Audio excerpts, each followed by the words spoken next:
L'obsession du Stéphane Bern brise le silence et recadre Morandini.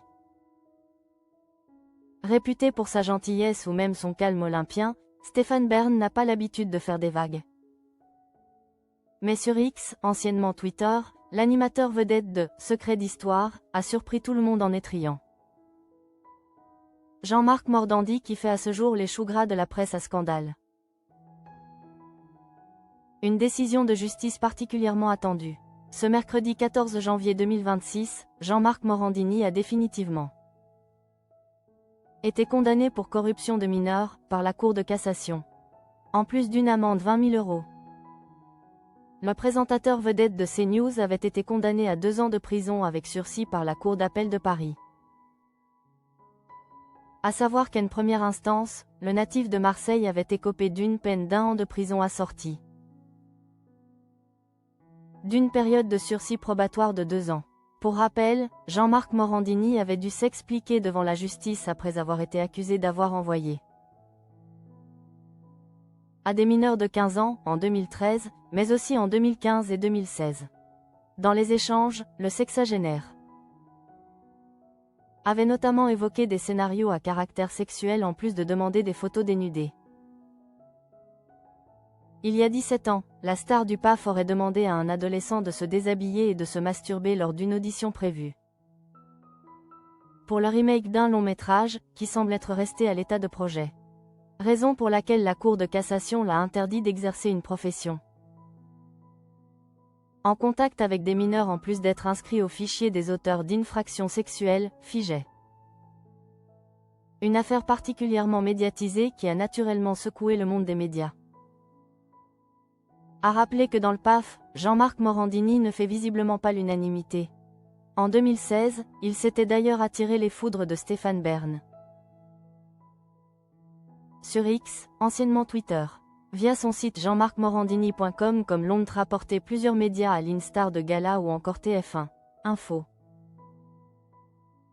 Un article axé sur lui avait eu le mérite de l'ulcérer. Stéphane Bern, furieux contre les dirigeants de France TV, ils ont du pouvoir. Mais ils sont ignares, titrait le papier en question de son blog, qui faisait référence à une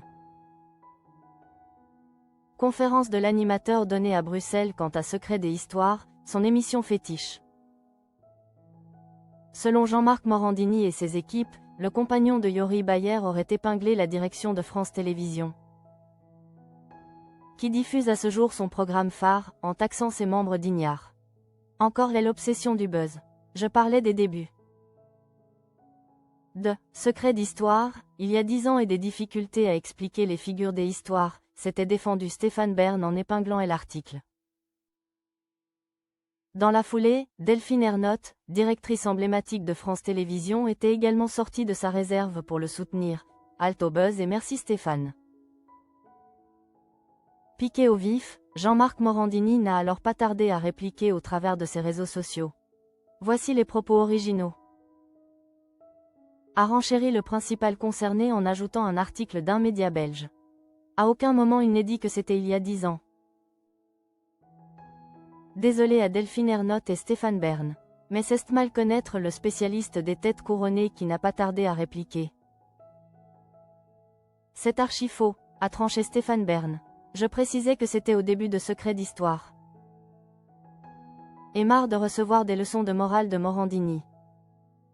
Sans scier, Jean-Marc Morandini a alors ajouté « Faut se calmer. Aucune leçon de morale, juste une reprise exacte de propos dans DH. Média belge NDLR. Mais pour son confrère, il a tout bonnement franchi la ligne rouge. Vous n'étiez pas dans la salle à Bruxelles, belle façon de traiter l'info. » C'est agacé Stéphane Bern tandis que son rival regrettait d'être pris pour cible alors que d'autres concurrents avaient relayé cette même information. Vous avez lancé l'offensive, a rétorqué celui qui coule désormais des jours heureux à Thiron-Gardet. Vous avez voulu faire un buzz sans vérifier vos infos, fondées sur un tabloïd belge discrédité. Ne jouez pas la victime. C'est dit.